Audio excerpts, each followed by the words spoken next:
Good afternoon, everyone. A very warm welcome to the University of East London and to the School of Psychology. My name is David Rose, and I'm delighted to have been asked to introduce the inaugural John Radford public lecture and, of course, to welcome Professor John Radford. Many of you will be very aware of John Radford's very considerable achievements during a long and distinguished academic career, and indeed a fairly lengthy retirement. Some of you will have worked with him either in the context of this university or its previous incarnations. Some of you maybe worked with him through the BPS. Some of you may even have been his students, perhaps recipients of one of the John Radford prizes, which for many years have been awarded to promising graduates at the annual degree ceremonies. Stop again, David. You don't need to start again. Does David need to start again? Oh, sorry. For those of you who maybe aren't quite so familiar with John Radford's achievements, let me just elaborate a bit on the short biographical notes which you have in your programme. It was John in the 1960s who set up the psychology department, which over the last 5.5 decades has grown into the very large, diverse, thriving and highly respected School of Psychology which exists today. Of course, the University of East London did not exist in the 1960s, and the institution in which John set up his psychology department was the West Ham College of Technology. Its first students were clearly outside the mainstream of traditional university provision at that time, and that the emphasis of West Ham College of Technology was on trying to educate what are now called non-traditional students is very much the credit of West Ham College of Technology, and it's very good that it is still a feature of the School of Psychology all these years later. Now, several people have written about the Department of Psychology in those very early days, with its year group sizes of between 30 and 40, a statistic which I'm sure is going to make current staff extremely envious. Its own, albeit at that time humble, accommodation, its extremely enthusiastic staff, and above all John's thoughtful but firm leadership style, it provided an excellent educational experience for its students. I was in the, I think, second cohort to do a degree in psychology at West Ham College of Technology. We were, I seem to recall, a rather motley bunch, but we had, or most of us had, one thing in common which was very important, and that was that had it not been for John and his new department, we almost certainly would have dropped out of the education system altogether. Without any doubt at all, we and countless students that followed us owe John Radford an enormous debt of gratitude. Since John stepped down as head of department many years ago to take up a dean of faculty position, there have been numerous heads of psychology, of which I was one. By the time I became a head of department here, John had already retired. Despite that, I must say that I never quite escaped the feeling that a big part of my job as head was to look after John Radford's department. I was never more aware of how difficult an act he was to follow until I tried to do some of that myself. But I was very grateful to have the opportunity to try to do so. John's commitment to bringing psychology to an ever wider population of students, was not limited to setting up his own psychology department. There is evidence of it in a lot of other respects. His work in setting up the enormously popular A Level in psychology, for example, chairing the psychology board of the Council for National Academic Awards, co-founding the Association for the Teaching of Psychology, and working within the BPS on all sorts of aspects of teaching psychology, among other things. And finally, obviously, publishing extensively on the teaching of psychology and subjects related to it. John's Lifetime Achievement Award from the British Psychological Society in 2011 was richly deserved. I might just add in passing, the psychology textbook on psychology that John and Ernie Govier did and published in 1980, that was the first edition I think, was the standard text for A-level and first degree undergraduates for years and years and years. The second edition in paperback is still available if you're interested. I checked for you, it's on Amazon. Complete bargain at £85.20. Only one copy left. You will have to hurry. You might be forgiven for thinking that with all of that, there wasn't a lot of time for John to be doing other things, but that would be wrong. John has written books and papers on a wide variety of subjects, including broader issues within higher education, several areas of mainstream psychology, topics within mainstream psychology, the psychological study of Sherlock Holmes, the psychology of science fiction, the psychology of religion, and he has produced some very influential publications on child prodigies. As well as the published material, I suspect that John has a considerable store of unpublished manuscripts at home. I know that some time ago he completed a book which had the title Angel to Elephant. And it is a book containing guided walking tours through London, 6 tours, with an enormous amount of very learned historical information and detail about buildings and monuments and so on, which you would pass along the way.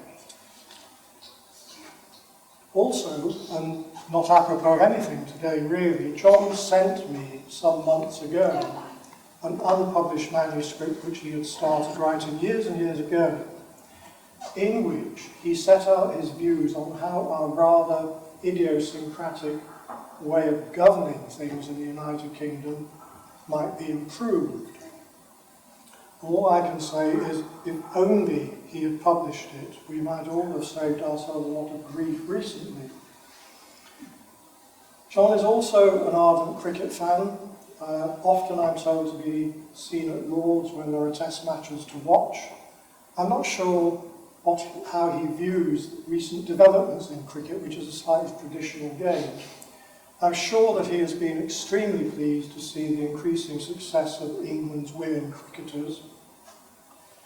But I suspect he'd be rather less pleased by the NCC's edict not so long ago that from now on, batsmen and I suppose batswomen must be referred to as batters.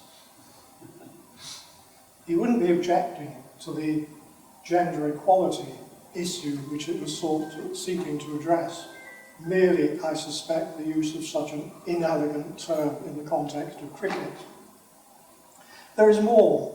Unfortunately, I don't have time to elaborate further, but one final pastime which I must mention is reading. John is undoubtedly one of the most widely read people I've ever met. And I think that, together with his very extensive experience, years and years and years of experience of psychology and higher education in the UK, means that he is admirably well qualified to give this afternoon's inaugural lecture. So, without more ado, let me pass over to Professor John Radford and ask him to give his lecture, which is entitled A Liberal Science.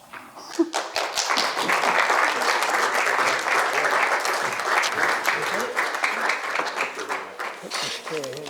I'll put this here. Now, what I meant to say first was the text for my talk today is some words of Abraham, not the mythical Hebrew patriarch, nor the 16th President of the United States, but H. Maslow. When I first started at Broadbent, the head of department, C.H. Mace, quoted something from Maslow, which he just published. Mace knew everybody who was anybody in the psychology world, and one of them was Maslow. And I think his words come first, actually. Oh, here we are. Maslow said, which Mace quoted, "I believe that the world will be either be saved by the psychologist or it won't be saved at all." Well, we shall have to see. Now, of course, as you know, as David's pointed out and has been put out without end, behind this event there are two anniversaries. What I think of as my 60 years as a psychologist and my 90th birthday. And I suppose the thought of a lecture by a 90-year-old may remind some people of Dr. Johnson's biased view of women in the pulpit. Perhaps you remember. "Sir, a woman preaching is like a dog standing on its hind legs. It's not done well, but you are surprised to see it done at all." Well, we shall see about that. It's been suggested that I should review the changes in psychology that I've seen during my time as a psychologist. Well, that would take at least a dozen lectures and far more knowledge than I possess. But two particular developments do stand out, I think. One is that the enormous increase in numbers of people interested in studying and, I greatly hope, understanding psychology. That's hugely different, as we'll come to in a minute.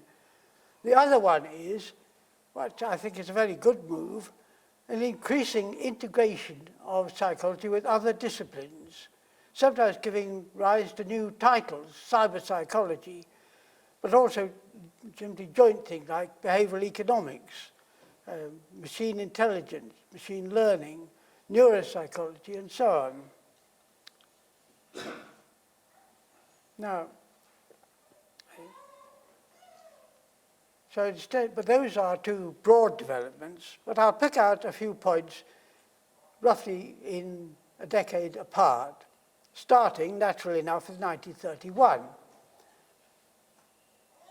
In that year, Sigmund Freud, who was by then had been for years world famous, was 75.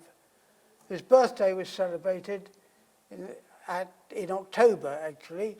He was 75 in May, but the birthday was celebrated at his birthplace in Freiburg, which is this. Not that much like a celebration, more like the superego than the id, I feel. 10 years before, Wilhelm Wundt had died, the founder, of course, of the very first psychological laboratory at Leipzig in 1879. So, and also just about the same time, the British Empire, curiously enough, reached its greatest extent. You might think that was a Victorian event. It wasn't, because some territory was gained after the 1918 war. I feel that, although of course its decline and fall had been well in progress for at least 50 years, my own feeling is that this country is still living in what we may call imperial decompression, as collectively we seem unable to give up entirely a fantasy of world power. A fantasy which actually is extremely expensive. I know this is not psychology, but I'll put it in. Extremely expensive at a time when all our useful services, the National Health Service, education, social services, pensions, and so on and so forth, are desperately short of funds. However, that's politics or something, isn't it? We'll go on from Wundt back to 1931, when the reigning fashion was, of course, behaviorism. Watsonian behaviorism. Oh, that's Wundt, by the way, the one with the beard and sitting in the chair. I don't know who the other people are. It doesn't look much like a laboratory, but I suppose it is. So, behaviorism was the dominant feeling in, or fashion, if you like, in psychology, but not exclusively. Jean Piaget, Lev Vygotsky, Louis Terman were all pursuing independent lines, quite differently. So it wasn't the only sort of psychology. And most importantly, here in this country, Frederick Bartlett was just completing, and the next year published, remembering, experimental and social psychology. For Bartlett, human behavior is not a black box. The brain was not a black, human behavior is not stimulus response. The brain, the mind were not just boxes that you couldn't understand. They were active, creative. The mind is an active, creative, formative organ which developed in a social and personal and developmental context. Bartlett's view of psychology was one which I certainly would share. A systematic attempt to understand the conditions of human activity. So that doesn't rule anything out. It doesn't say what precisely must go to understand that, but it is systematic, not just random, not just dependent on notions. Well, that was 1932. A good many years later, I suppose about 20 it must have been, I was briefly introduced to Bartlett by my then supervisor, Brother Foss, who'd been among his students. And Bartlett, during his very long headship at Cambridge, from about 1914, because the senior people were all called away to do jobs in the war, nearly to his death, influenced very many subsequently eminent psychologists. And later still, I was privileged to get to know one of the most esteemed, not just as a scientist, but also as a person, Donald Broadbent. He was among those influenced by Bartlett, and he summed up his view of what Bartlett had taught his students, what lessons they'd learned from him. And they were these: a number of broad strategies of scientific method. First and foremost, empiricism, respect for concrete observation, and a casual disregard for arid formalizations. Perhaps, I don't know what he'd like to say about the present fashion for neo-modernism and so on. Next, lack of personal involvement in ideas and the importance of weighing other people according to the value of the idea itself and not the status of its source. Thirdly, flexibility, a cheerful willingness to admit past errors. Lastly, constant awareness of the complexity of psychological mechanisms. All these are too often disregarded. These lessons were passed on by infection, said Broadbent, and they were valuable ones. They still are. They still are. So, another decade, 1941. The Blitz, here in London, and of course many other cities. German bombers did a great deal of damage and killed many people. But the prime object of the Blitz, the lightning war, Blitz, was not in fact damage as such. It was psychological. It was to cow the population so that they more easily submit to an invasion. Well, psychology was active in both the world wars. In the first one, mainly in treating shell shock and other horrors that resulted from the trench warfare and so forth, and also psychometrics. In particular, assessing about 1.75 million American recruits, many of them with very little education and very little English even. In the Second World War, psychologists played in all sorts of activities: selection, training, human factors, ergonomics, all the rest of these things. In fact, psychological warfare, called apparently in this country political warfare. I believe, because it was felt that trying to influence people's minds was, well, not quite playing the game, No such qualms affected Adolf Hitler. And whatever else he was undoubtedly a master of influencing people, convincing people individually, and also, of course, rousing huge masses of people to frenzied devotion. There's no doubt about that. I mean, it wasn't a con, as it were.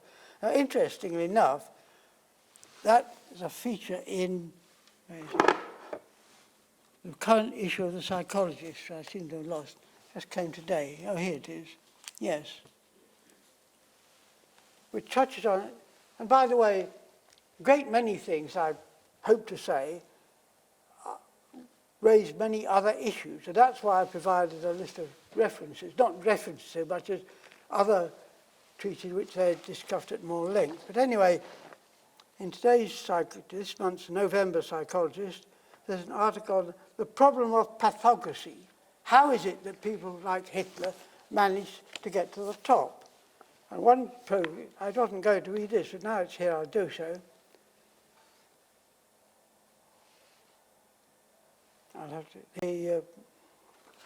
if I can see it, which I can't quite. The transition to pathography begins when a disordered individual emerges as a public figure. While some members of the ruling class are appalled by the brutality and irresponsibility of the leader and his acolytes, his disordered personality appeals to some psychologically normal individuals. They find him charismatic. His impulsiveness is mistaken for decisiveness, his narcissism for confidence, his recklessness for fearlessness. So that's an example now of psychology getting to work on a very real problem, of course. And there are several other examples in this issue, actually. I won't go into that. So, the war eventually ended, and after it, 1951, a big increase in students taking psychology, particularly in the USA, where there was plenty of federal money available for it. In fact, it was said that if somebody asked you what you did and you said a psychologist, the answer here would be, what's that? In the USA, it would be, so am I. Well, there's a huge increase in not just e-students, but also in psychology research and so on. Most of it was undoubtedly beneficial. Some was at least questionable. For example, psychologists were definitely involved in prisoner interrogation in Guantanamo, Guantanamo Bay prison camp. And some of the techniques, such as waterboarding, were undoubtedly torture. They were specifically used as such by the medieval Inquisition, religious Inquisition. Nevertheless, some psychologists defended them on the grounds that the work was in support of the freedom-loving democratic US of A. The end justified the means. Well, it very seldom does. Just as some people, and up to quite recently, some people have been told that the inquisitors, the religious inquisitors, were good people, noble warriors against dangerous enemies, heretics. Well, not quite 51, 52 also saw, from my personal point of view, my first formal introduction to psychology at Goldsmiths College. Mostly psychometrics, or at least testing, and curiously enough, an introduction to C.G. Jung. But overall, sufficient to arouse at least the beginnings of an interest, which led later on to applying to for a place at Broadbent College, where of course it's more straightforward psychology. Psychology at Broadbent was eclectic and humane. It was a small department, only fewer than a dozen academics, but very varied interests. Well, not only that, but we had the opportunity to hear all sorts of people, even Wolfgang Köhler, a grand old man of Gestalt psychology, and Nico Tinbergen, H.J. Isaac, B.S. Skinner, Maslow, whom I just mentioned, and many others. So it's a wide-ranging education we got, some at Birkbeck, some in other colleges in London. In 1961, it was, of course, a part-time course, which was Birkbeck's métier. 1961, then, I graduated. I was then one of about 600 psychology graduates in psychology. This year, there are approximately 120,000, so plenty of psychologists.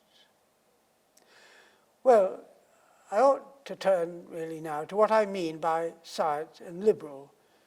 David Rose and I used the title for one of our books, and I still think it's quite appropriate. That's just to prove it. I'm not making it up. What is science? What is psychology? Or at least what is liberal and what is psychology? Well, where better to turn than the Oxford English Dictionary? 600,000 entries, 20 large volumes. No home should be without one.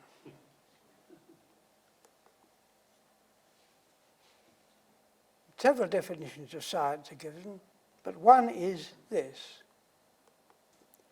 a branch of study that deals with a connected body of demonstrated truths or with observed facts, systematically classified and more or less comprehended by general laws, and incorporating trustworthy methods, now especially those involving scientific method, and which incorporate justifiable hypotheses for the discovery of new truth in its own domain. That's basically my view, of course, as most scientists probably, influenced by Karl Popper. Now, Popper was whose lectures I was fortunate enough to hear at LSE. I wasn't a student of LSE, but in those far-off days, I could attend the lectures by the simple device of walking in. A freedom which I don't think, however normal we shall get, I don't think we shall ever see that sort of freedom again. Because once you introduce restrictions like security, it's very, very difficult to get rid of them. As we found here when the 1974 Health and Safety Act came in. Everything had to be safe. And you can't say no, because you're saying no to safety. However, Karl Popper's view, of course, is summarized as, first of all, he accepts the most widely accepted view of truth, namely as correspondence with the facts. Other philosophers may disagree, but that was his view. And the way to approach it was the method. Start with a problem, form a hypothesis, test it, and that inevitably leads to further problems that must also be tested. The essential criteria of scientific theories is therefore falsifiability. And two failures, in Popper's view, and I think I certainly agree, psychoanalysis and Marxism. These are both theories largely about human behavior, but if you look close, you find that they're always true. Because if one version isn't true, if a patient is angry, then he's angry. But if he's not angry, he must be underneath, unconsciously angry. So you win, it's win-win. And the same with Marxism. As a postgraduate student from China told me just the other day, Marxism is compulsory in Chinese schools, by the way. And I'll make a detour there just to say that people wonder why China has made such rapid progress. And the reason is very simple. They work very hard. I know several Chinese people whose jobs are from 8 o'clock in the morning to 6 o'clock at night, every day. The Chinese secondary school day starts at 6:30 and goes on until 6 o'clock at night, with 2 hours break in the middle. And then when many schools stay open at 6 for 3 hours study, and if they don't, the students go home and do 3 hours homework. They work very hard. Anyway, that's really by the way, I didn't mean to say that. See, one of the things, two things happen as you get older. You forget and you become more garrulous, especially the latter, in my case. Anyway, that's Popper. And he's out of fashion a bit at the moment, partly due to the rise of Thomas Kuhn's theory of changing, what's the word for it? I've forgotten. Paradigm, changing paradigms, and partly due to a bunch of what I think are called neo-modernist ideas, which, as far as they mean anything, if they do mean something, seem to imply that scientific thinking and science itself are either impossible or so irremediably biased that we might as well not bother. However, I haven't seen any of these people refuse their dose of vaccine.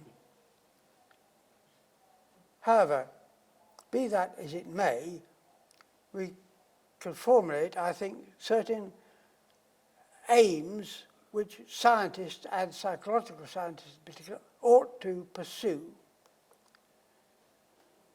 We hope to make it objective.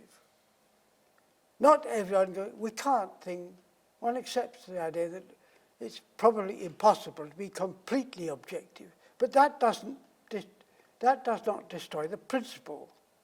We could try to be objective. We could make more or less objective.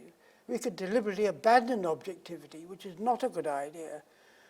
And we could observe different results and so forth and compare them. It should be empirical, looking at actually what happens, not what we think ought to have happened or might have happened, just as Bartlett said. Testable, formed in such a way that it can be tested, such detail that it can be, fourthly, replicable. Very often, as I need hardly point out, results are reported in a journal in such a way you can't be quite certain what they actually did, so how can you repeat it? And of course, public. Knowledge should be public. Scientific knowledge should be public. And these factors, to my mind, distinguish psychological science from custom, tradition, faith, prejudice, unsupported authority, and all the rest, and make them unanswerably the only way, in fact the best way, the only way of understanding human behaviour. Now, liberal. Well, again, we'll go to the Oxford English Dictionary. Again, many different meanings, but particularly on occupation, education, or area of study, which is what we're talking about. In an early use, worthy of or suitable for a person of noble birth or superior social status, characteristic of such a person. Well, I hope that at least some psychologists match up to that. But even more, in later use, directed to a general broadening of the mind, not restricted to the requirements of technical or professional training. So, the next point is then, what is psychology? If psychology is liberal, and I come back to some evidence for it being liberal, but what do I mean by psychology? Well, here I refer to somebody who's actually here. So a moment, Graham, if you want to take a bow. A useful distinction, which most people don't adopt, I'm afraid, between the study and the subject matter, history with a capital H and history with a small h, similarly with psychology. Now, I make a different sort of distinction, along with David Rose, is one we make in these books. As by a discipline, I mean a set of problems which appear at least to be related, together with the theories and facts and methods that have proved useful. The important point is that a discipline has no natural boundaries. There's no way of saying what may be useful and should not have imposed ones. But on the other hand, a subject, which is a selection of material for things like teaching, examining, writing books, of course must have boundaries. You can't teach everybody everything at once. You must say that a given curriculum contains these things and not something wildly different. And when it comes to examining, a student studying medieval history must not be asked about penguins in the Antarctic, but what was on the syllabus. A syllabus is a license to examine, and I speak as a quite experienced examiner. A profession is a body of people, not knowledge, often formally qualified, though not always, applying a common stock of knowledge, skills and standards of practice. And similarly, you don't normally want a pharmacist to come and fix the drains, nor a plumber to give you out the medicine. So we do need boundaries there, but they are artificial. They're imposed by us, and they can be changed and need to be from time to time.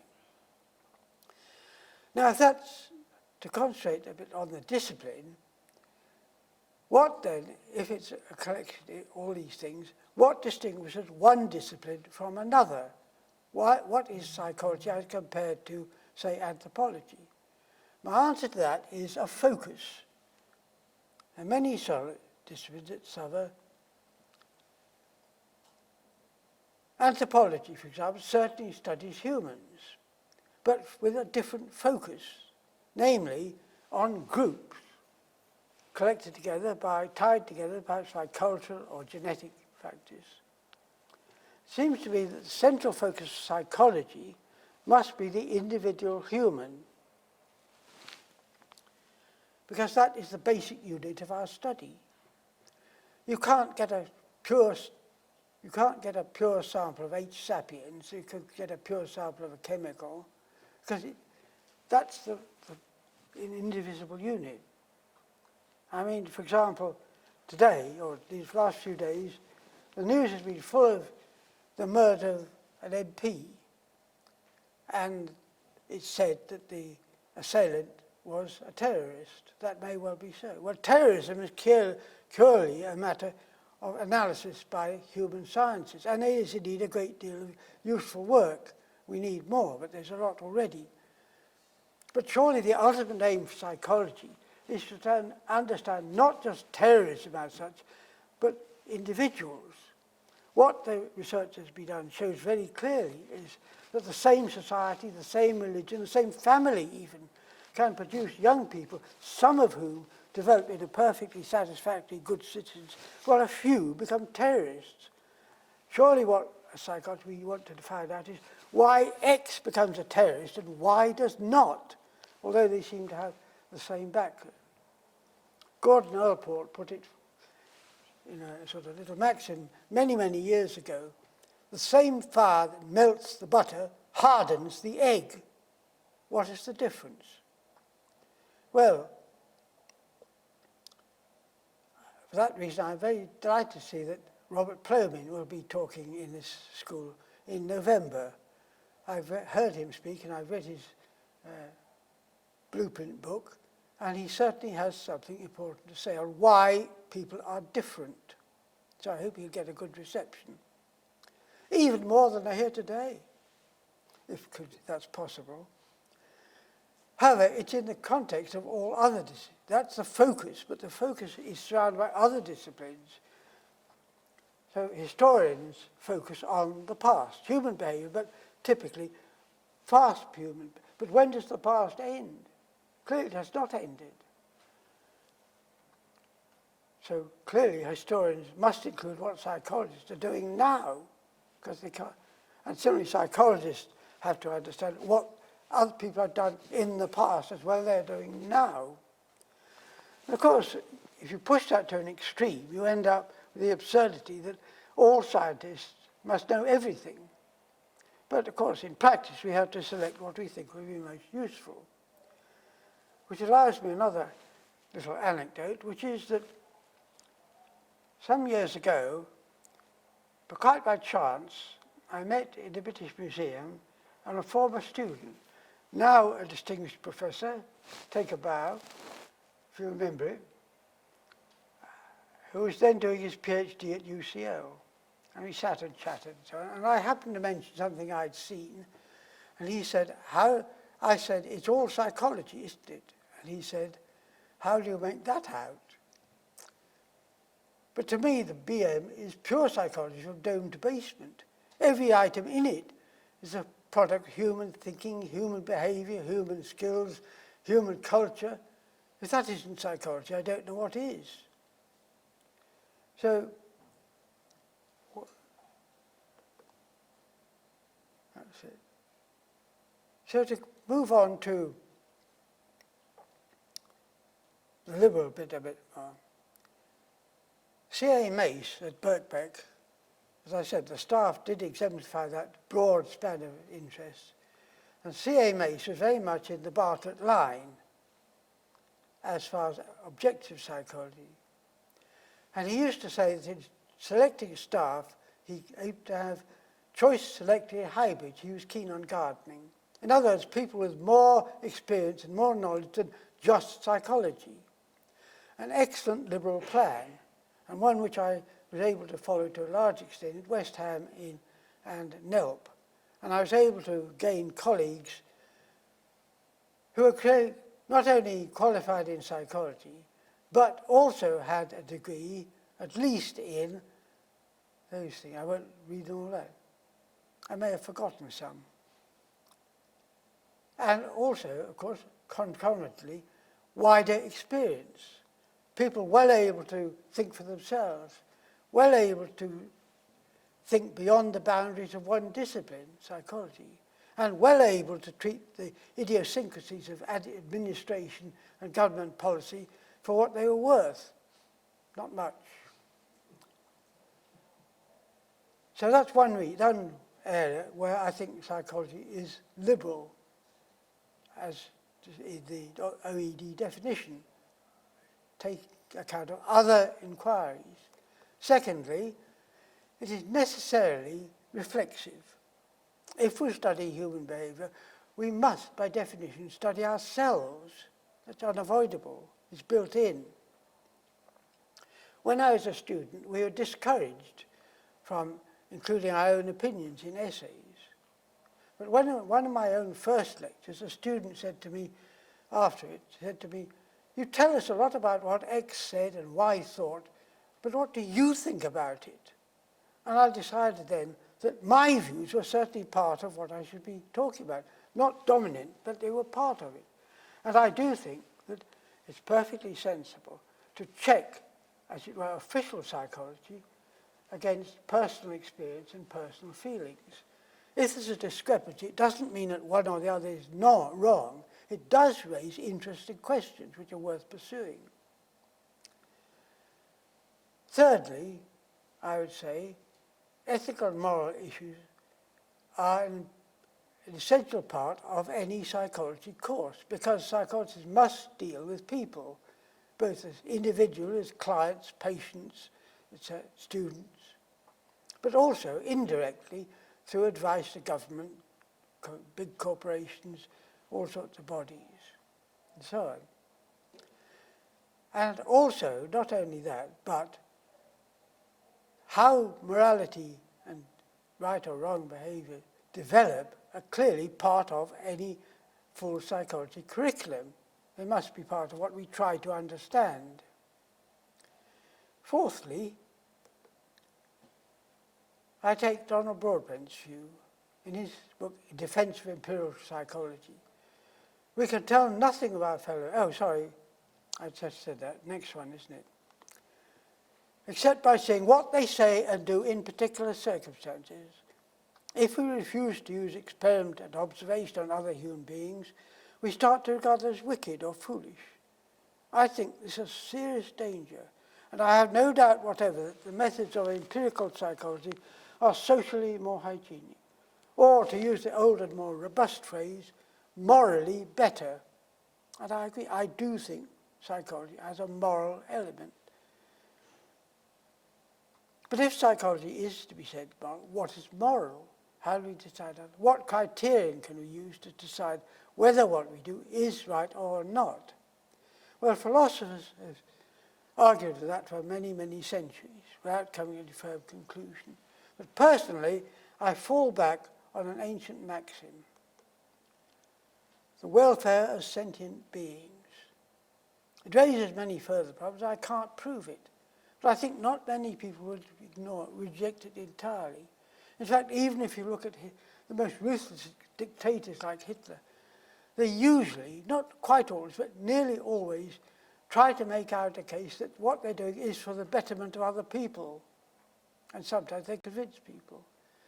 And they may even believe it themselves. I have no doubt at all that Hitler was absolutely sincere in his belief that the Jews were a serious danger to the human race, let alone his fictional Aryan race, and the only solution was to get rid of them.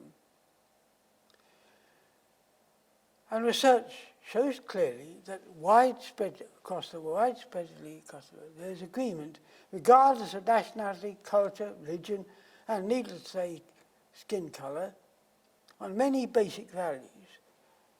Nearly everyone would agree that health is better than sickness, knowledge than ignorance, kindness than cruelty, courage than cowardice, generosity. Of course, they'd add conditions to all these, but in general, that would be very general assent. Or to sum it up, as Bertrand Russell did, and try to put into a few words the essence of his lesson to the human race: love is wise, hatred is foolish. Well, reviewing what I know, it's only, after all, from history. I do know a bit of anthropology, I know a bit of history, I studied them all. It seems to me that there are positive features that characterize what I would call human progress, both as a species and as an individual. And among them are these: increasing knowledge of self and others separately. Theory of mind is the beginning of that. Knowledge of a wider environment. I have no doubt that when proto-humans came down to the trees, their physical environment would be as far as they could see. As we've gone on, we find that it's bigger and bigger and bigger. And now we say we don't know where it ends, of course. Where does the universe end? Where does creation end? Better communication, particularly language, of course, is a vital first step, and then writing.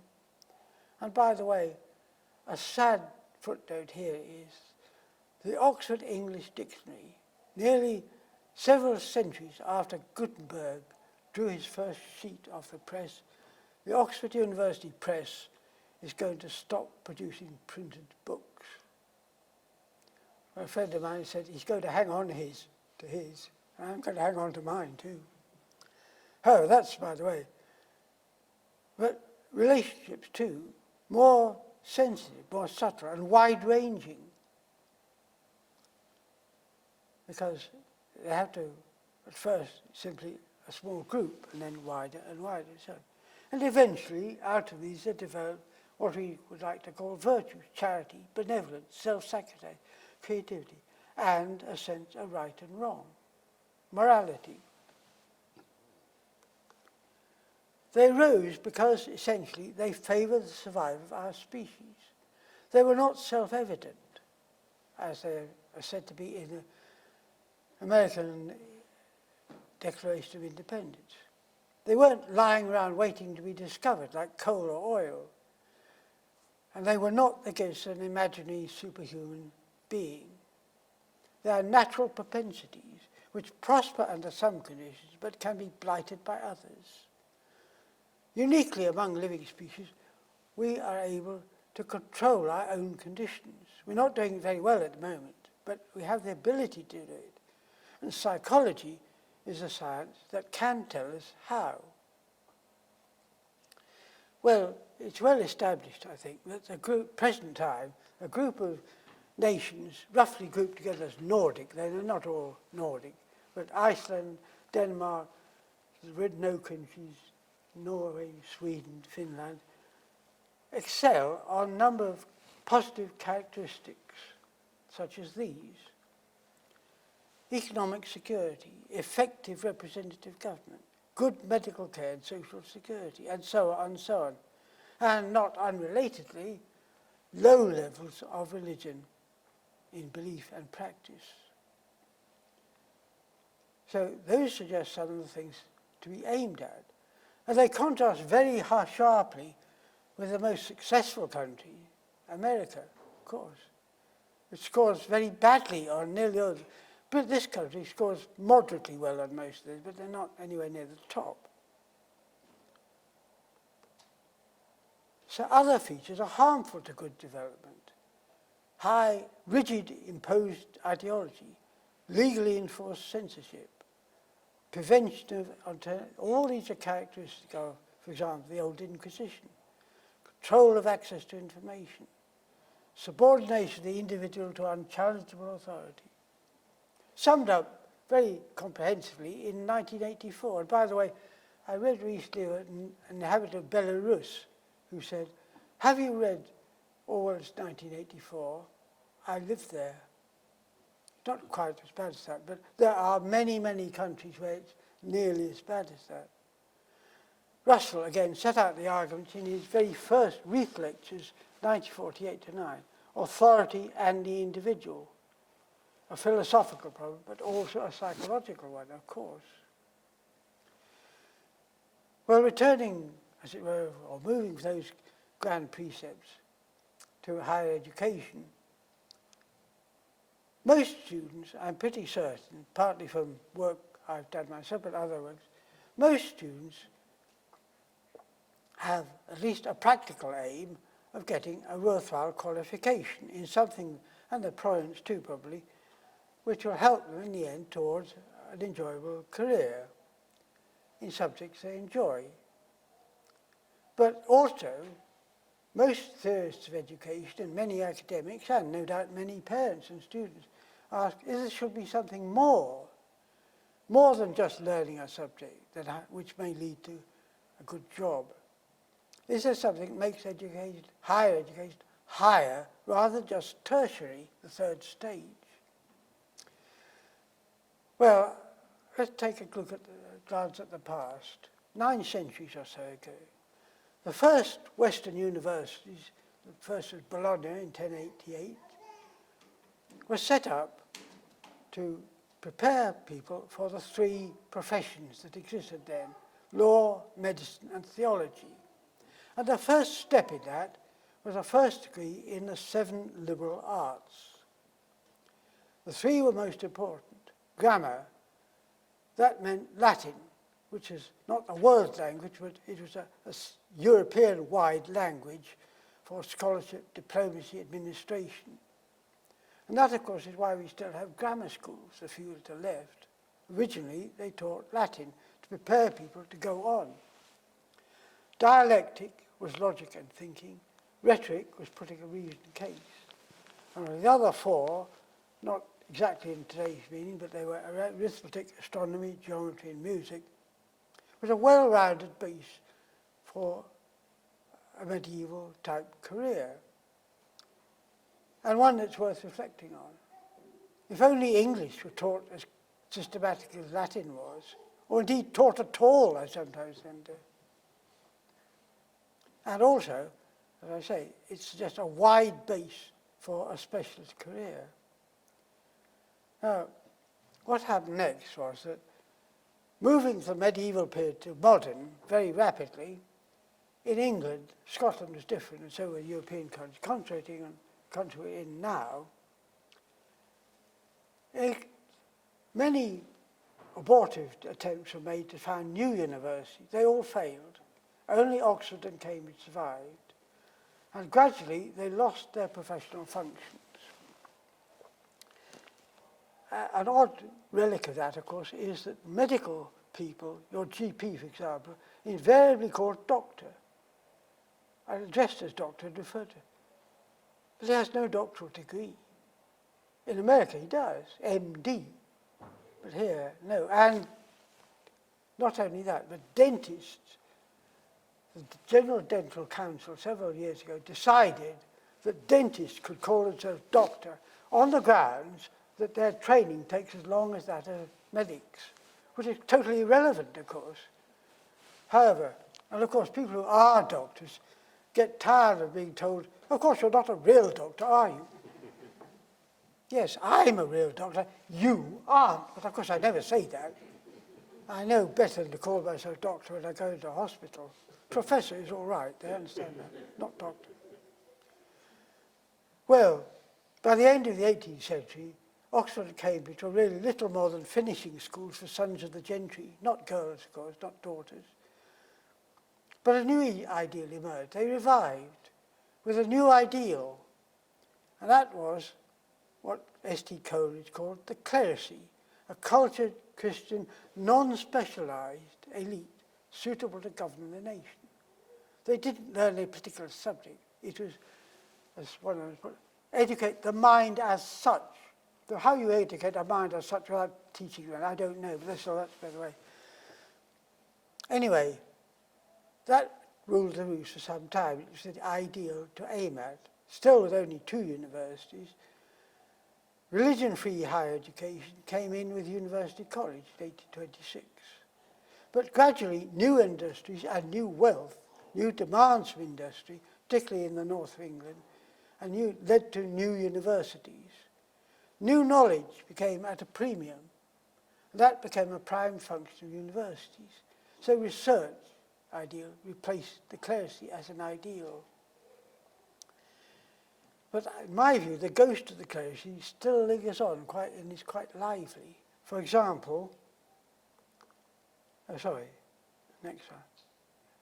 No, that's it, yeah, that's it. The relative failure of technical education in England. Successive attempts to produce technical qualifications equal in status to A levels have not been very successful.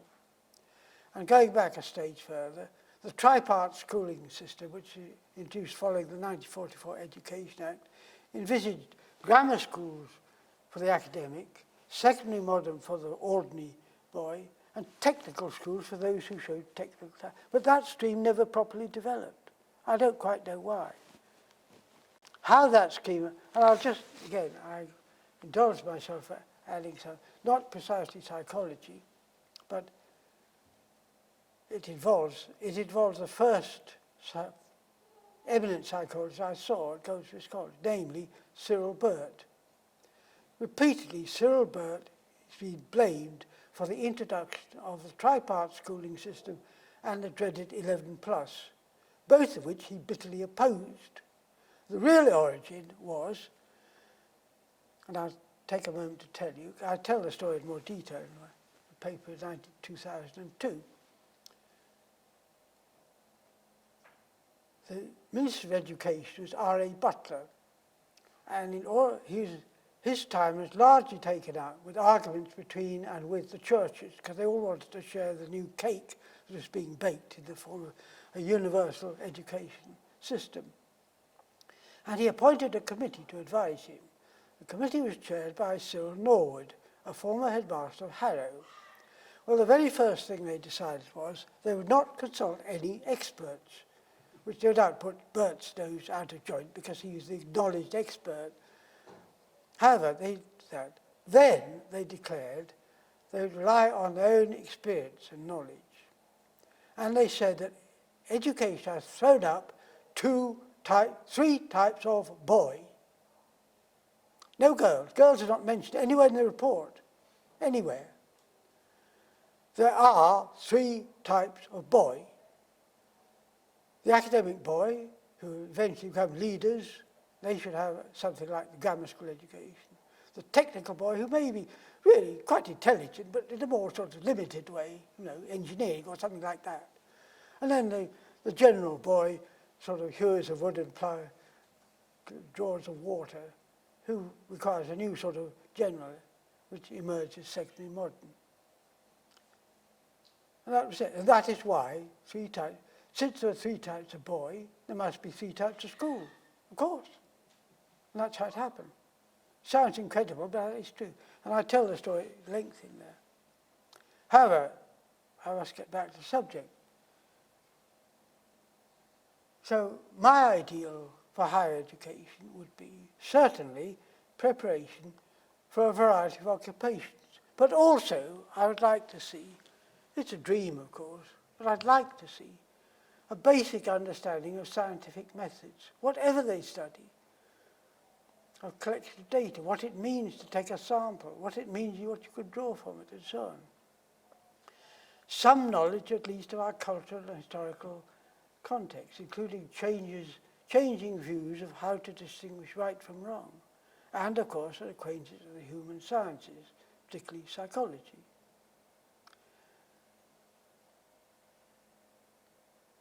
So,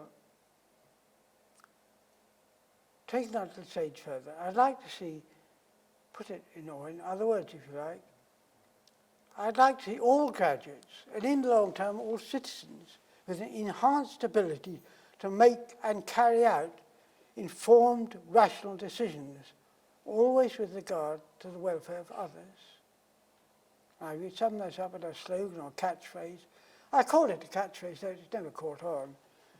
Responsible autonomy. But I do think those words sum up what I'd like to see. Now, in education, surely the basic science of education must be psychology, because it uniquely deals with all the process of education. Perception, learning, memory, thinking, language.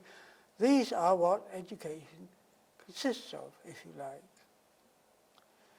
It's long been a notable factor with respect to all those present that academics know very little about education. The traditional route is a good degree, a good first degree, a PhD which produces momentarily the world expert on the sex life of the Bavarian fruit fly, and then an academic post. Well, the new appointee, she or he will have immediately to deal with certain matters and eventually with any of a long list of jobs which make up the academic task. Some, or certainly numerous tasks. Teaching in many different modes, lecture, seminar, tutorial, practical supervision. And it's assumed that any academic is equally good at all of them, which is manifestly not true. Some people are very good at giving a large lecture. Some are much better at individual tutorials and so on. Now, I needn't run through all the others, they will all be familiar to you, but it's certainly at least 20. Each of them needs expert knowledge, skills and experience, which the young academic has to learn on the job. Most of them make a pretty good fist of it, really, but some come unstuck and some acknowledge they take too much time and so on and so on and so forth. Now, my experience is that I didn't have any such background, of course. I plunged into my first academic job was at what is now Enfield. It was Enfield College, now Middlesex, I should say. And in the middle of that, I was appointed here specifically to lead a development. So I was doing it sort of by guess and by God, really. However, I wish, when I came along, as I went through it, and at the end, I wished I had known more when I started. I don't see why I should not have done. But instead, when I retired, I started visiting the Institute of Education library. And I literally worked through it, shelf by shelf, ignoring most of them because they're not what I wanted. But every now and then I'd come to books which were important, and those I would read. And that way I did gather some knowledge of education. But, of course, it resulted in a number of publications, if nothing else. But a major conclusion of what I said, that since the first national system of education in 1870,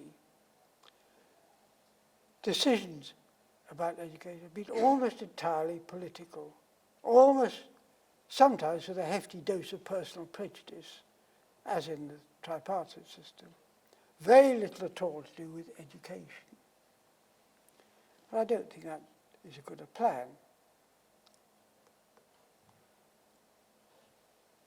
Yes. I'm sorry, I just said that. Well, I think there's a real case for a professional doctorate in higher education, a proper training, which would cover all the tasks and the experience and the politics and so on that academics need. However, there'd be very little demand because university reputations and individual promotion depend very largely on research. That's still the case, not entirely, but very largely. If you want to get on, you really have to publish. Actually, I read recently an American expert saying no university ever became world famous through excellence of teaching. And that is literally true, if you take it precisely, because the reason is that research came to dominate at the same time as a worldwide reputation became possible, middle of the 19th century. Now, before that, most universities did not concentrate on research. They did gain their reputation through teaching. People came to medieval universities because of the good teachers there, not because of the research. In fact, if you'd like to say a little bit further, you could say research meant research. If there was a question, the way you tackled it was to look again at the acknowledged authorities, Aristotle, the Bible, and the Church Fathers, and see what they had to say about it. Still, that's off the track. As I say, I don't think that there'll be a demand for it, unfortunately.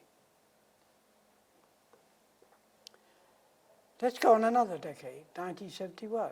The first GCE A Level in psychology, 120 students. This year, more than 68,000, making it the second most popular choice after mathematics, which is, of course, applicable to so many things. And with these, going back to my first point about the increase in numbers, A-level graduates, numerous others, many tens of thousands of students take a course in scientific psychology. But there are two things that don't seem to have changed very much in my time. One is the public image of psychology, in any of its forms. It's by no means unusual to hear students, and indeed academics, complain that they ask questions like, are you going to analyse me? You know, can you tell what I'm thinking? And the mass media still can use words beginning with psi interchangeably. Psychoanalysts, psychologists, psychiatrists, psychotherapists, as though they're all saying the same thing. And secondly, we have created, or we have developed, a big gender imbalance. Worldwide, psychology attracts 3 or 4 girls to 1 boy. I think that a science like psychology would benefit from a more balanced intake. I don't think we have too many girls. We don't have enough boys. However, there are 2 other shortfalls where I think psychology could do a bit of work. Publicity, of course, often states what students can get from the course, and often also as employers welcome psychology graduates. But I see very little evidence to prove any evidence for this. Evidence that students actually do. It's certainly true that students can get these things, but what is the proof they actually do, apart from an exam, of course? And also, I don't know, I haven't come across any research actually since something that David and I with Clive Fletcher did in 1991, I think it was, about what employers actually want, not what they say they want, what they actually do take. And as an old cliche has it, more research indeed. Well, I'll take now briefly a longer backpack, but I won't travel the whole distance. A very long one. 1 million years ago or so, our most scientists left traces of using fire.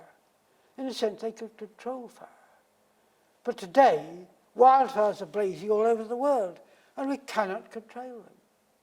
However, as a species, we're quite creative and original. And I'm sure you know about the Englishman, the Irishman, and the Scotsman, our 3 dear old friends, who were discussing what was the greatest achievement of the human race. The Englishman said it must be the control of fire. The Scotsman said, surely it was the first tools. What do you think, Paddy? Well, I think yes, it was Venetian blinds. Venetian blinds? Yeah, sure, if it wasn't them, it'd be curtains for all of us. Well, now, of course, we're in a situation, it might well be curtains for us all, or if not, then at least serious disasters. There are real problems. There are some hopeful signs, certainly. It's a conference which doesn't pay much confidence. It's about to come off in Glasgow, of course. Nevertheless, politicians can be elected on a green agenda, in Green Party, which allows me to claim a little gleam of reflected glory because my nephew, Patrick Harvey, is now a Green Party member of the Scottish Government. So there. There is a general feeling, I think, something needs to be done. But what exactly and how to do it, a politician is quoted as saying, although he subsequently denied it, we all know what we ought to do. What we don't know is how to get re-elected after we've done it. There's something in that. And there's millions of individual initiatives, most extraordinary ones. For example, just the other day I saw a 14-year-old girl, Indian girl, who has created a solar-powered ironing cart. In India, they have, like we used to have travelling knife grade, they push a cart around and do your ironing for you, see. And she's created a solar-powered one with a solar panel on the roof. 14-year-old girl. But many scientists, on the other, are saying that it's too little and it's too late. Unless we take some more drastic action, we're likely to face serious problems, which we already are facing, of course, in the next 5 to 10 years. But to change, yes, I suggested sometimes that the history of the human race is somewhat marked by digging successive series of deeper and deeper pits and falling in again. Each time we managed to fall out, managed to climb out. But there's a question whether we could do it again. So anyway, changing tack again, one of my interests has long been London. Is that psychology? Well, certainly. Our environment is human created. Everything just like the BM. And what's more, what we create shapes us. There's another article in Psychologist about that. It's not just creating things. Are there green spaces? Where can children play? Can old people walk about in safety? Is perpetual commuting inevitable? And so on and so forth. At the moment, London's future seems to be a race between rising towers and rising sea levels. At the moment, the towers are winning. But how long that goes, we don't know. Well, among my wanderings of London, I've explored about a good deal more of it, I think, honestly, than most people, and written about it too. One of the buildings is in Whitehall, an Edwardian building, a splendid Edwardian building called the Old War Office. Now, we have no new War Office. We do have an elaborate Ministry of Defence. And if you look around the world, you find that every country has a Ministry of Defence. Certainly no Ministry of War. But when I ask the question, if everyone is defending, who is attacking?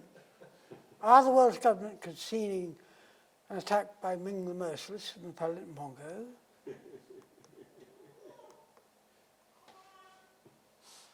I think we should be told. But what we are doing is spending untold millions in money and endless scientific talent in developing more and more devastating and now intelligent ways of killing each other.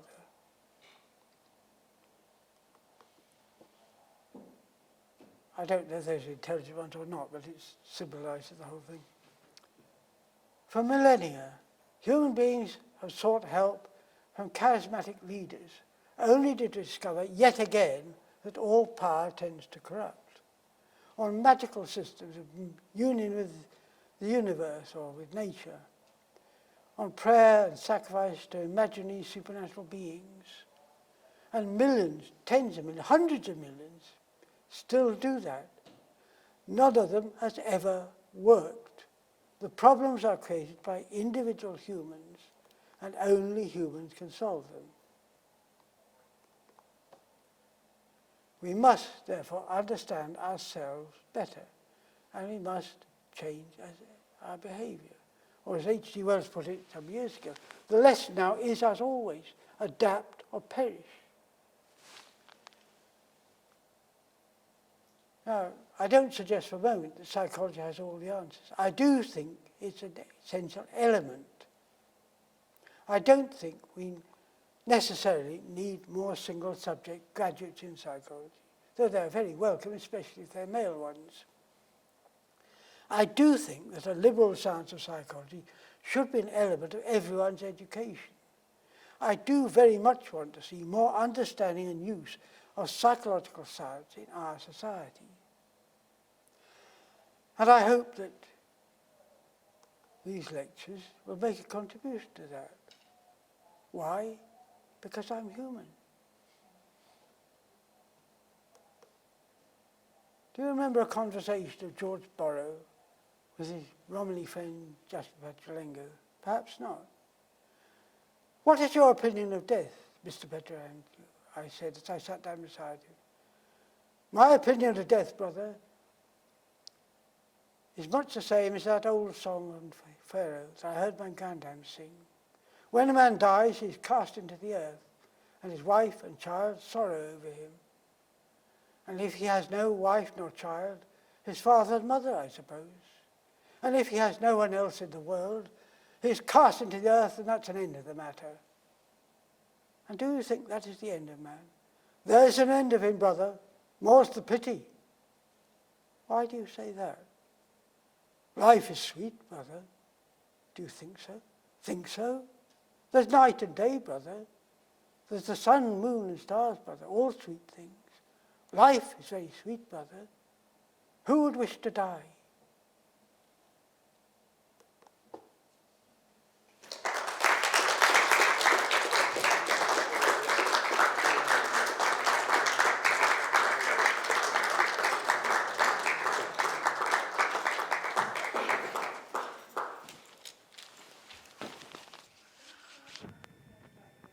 Very well. The richness of today's event requires just a few more minutes of reflection.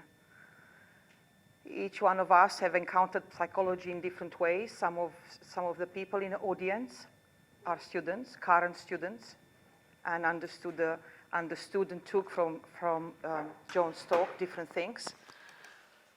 Some people in the audience are academics, recent graduates. Some are former graduates.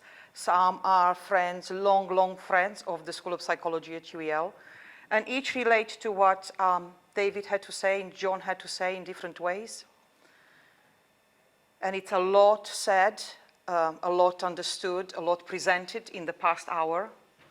And I think that requires more reflection. It is a good job that we recorded that, John, so we can go over it. And we are very grateful to have the privilege to hear you both. David Rose has been the Dean of the School of Psychology for around 16 years, I believe. And John, of course, for those that don't know, is the Dean that established psychology at UEL. I wanted us to just step back a little bit, just a little bit, because it was a lot covered today. And now and then, if we're fortunate in our journeys in life, we come across teachers of the traditional sense. We come across people that give us that aha moment that really changes trajectory. And if we're fortunate, then we can follow the trajectory and make a meaningful move. After all, as we just learned, love is wise and anything else is rather foolish, right? So we have the privilege to listen to the talk today, and also what John envisaged for this inaugural public talk is that every year, here at the University of East London, we are holding a public lecture, the John Radford public lecture, and we invite and select those people in our discipline that can embody the very ideas that you heard today, that can embody that psychology is a liberal science, and the contribution that psychology must make has to cut across both academic development, scholarly development, political change, and importantly, personal change. and have a way of advancing our higher education that is vocational also. So the students that graduate from higher education can not only have the skills that they need to do certain professions, but they have the personal growth to have the awareness and responsibility to apply that knowledge, and then to have the opportunity to have an employment that is meaningful. So you'll see every year we will have the public lecture, the John Radford public lecture, and that lecture will celebrate the very idea of psychology is a liberal science, and will look at applications of psychology. Without further ado, because it's been a long evening, I would like to just invite you to praise our thanks once more to Professor John Radford, a thinker, a scholar, a charismatic leader, a practitioner, someone that understood the value of education and has the grace to say it and share it with us, and has spent all this time and all the years in trying to grow and devote attention and skills to those at psychology at UEL. We thank you, John.